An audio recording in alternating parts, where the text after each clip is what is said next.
Hello ladies and gents, and welcome back to the channel. Today I just want to make a quick little video because I haven't in a couple weeks. This video is going to be 10 pieces of writing advice that I've kind of picked up during my writing experience, which has been literally my entire life. Just crucial pieces of writing advice that I think everybody should just know. Let's get into it. The first piece of writing advice that I have here is show don't tell. I repeat this a lot within my videos or on my Instagram when people ask for advice. The biggest thing that I've always said is show don't tell being the most crucial. And I think that it is the most important. That's why it's number one. I think it completely transforms your writing.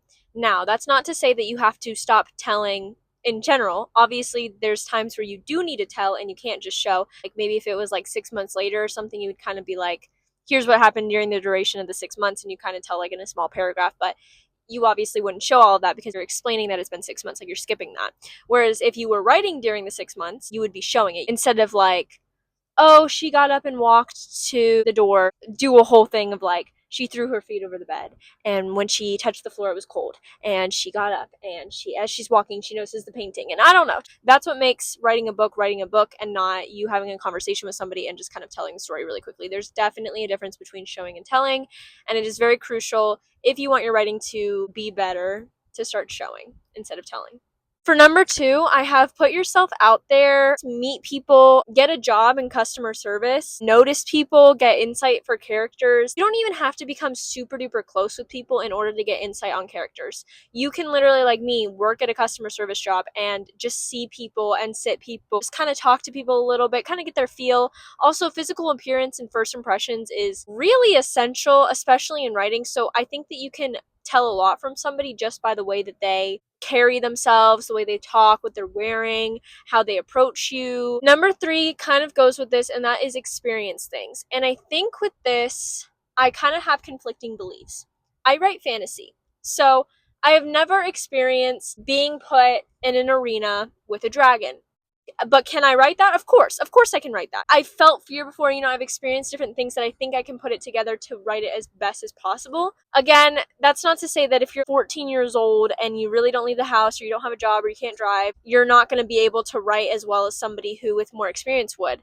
There's still things that you can write that you have experienced. I look at books I wrote when I was younger, and I think that they resemble a lot of what was going on in my life at the time.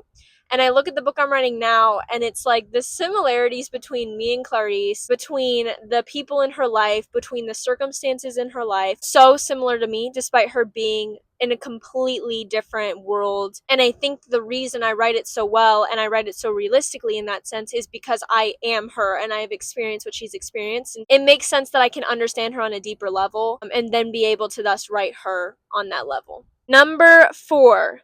Give every character a secret. Have them have something that they don't want anyone else to know. For example, Clarice has a huge secret that the readers don't even find out till part 2,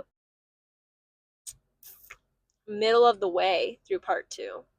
That she just keeps hidden from everybody. Nobody ever finds this out. Have them have a secret, whether it gets out or it doesn't get out. Make sure you know, like, ooh, that character's done something. Because as people, we all do not tell people things. And I think it's really, really, really essential to make sure that you understand your characters on that level of, like, what would their secret be? Number 5 is to read your writing out loud. This felt obvious to me, but I put it in here just in case it wasn't. Read your writing out loud. Yeah. No. The way that everything changes when you read your stuff out loud is crazy.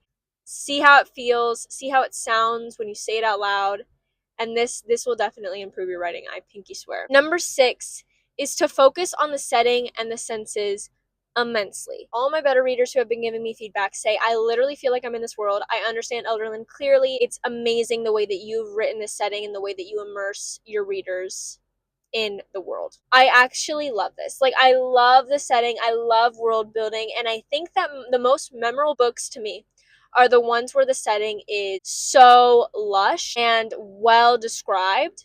For example, off the top of my head, I'm thinking about Rebecca by Daphne du Maurier. The setting for this world was so immersive. She goes into like the entire estate and what it looks like and what it feels like, and you really get put in the book. This is what puts your reader in the book. This is what makes them understand it. And again, with this, using the five senses. So you feel like an area is lacking, make sure you've used all the five senses here. What do they see? What do they smell? What do they feel? 7, give the characters contradictory traits. This is like a brave soldier being scared of the dark. I think it makes your characters more memorable. I think of movies where the character is super duper evil and despises everybody, but like they're in love with their dog or they're in love with their cat and they're like so attentive to this cat or this dog. Then for number 8, we have there is no good or bad. For example, Mavis. Mavis is such a good character, and he's one of my favorite characters of all time because you don't like Mavis, but you understand Mavis. He's so well done. I love the way that he's written, and I really don't want to get into it because we're going to be here forever. There's things that he does that you're like, no, like you're such a sucky brother. You're not a good person. Like you're stupid, you know, kind of thing. Like you don't know what you're saying. You don't understand what you're doing is like hurting people, stuff like that. But there's other things where it's like, okay, like I get why he's doing that. I get why he is that way. I get what he's saying here. You know, I respect him for this. Like I feel how he feels here. Like I said, don't make your characters two-dimensional or like good or bad. Everybody has good qualities and bad qualities. So definitely make sure to incorporate that in every single character that you write. Number 9 is to keep a notebook. This is also, again, kind of self-explanatory in my opinion. Write down everything you feel. Journal. Like I said, when I'm at the airport, write down, oh, hey, this lady just walked in and she's wearing these super duper cute cow socks. I think her favorite animal might be cows. I journal literally everything. I journal everything I feel. I journal things that have happened in my life. A lot of the thoughts that Clarice has and feelings that she has are literally snippets of my diary entries. Keep this notebook with you wherever you go. I've had this thing for like over a year at this point. And last but not least, distance your rereads. So for example, like you finish your first draft, you want to immediately jump into editing. Do not do that. You need to be as far away from your novel as possible because you need to look at it through different eyes. So I would say give it a couple months before you get back into it. The way I do this is I bounce between all 3 parts. So for example, I finish a draft of part 1, I start working on part 2. And then I finish part 2's first draft, and then I go back and edit part 1. And I hadn't touched part 1 in a while, so it's like, oh, this is new to me. That's how I do it, but being able to like continue writing because writing is my life, and if I didn't write, I literally would die. There's no way that you can completely erase the book from your mind, but that is probably the, I guess, best bet you're gonna get with that. So distance your rereads. Alrighty, and that is all 10 pieces of writing advice. I hope you guys like this cute little video, and I hope to see you all next time. Bye.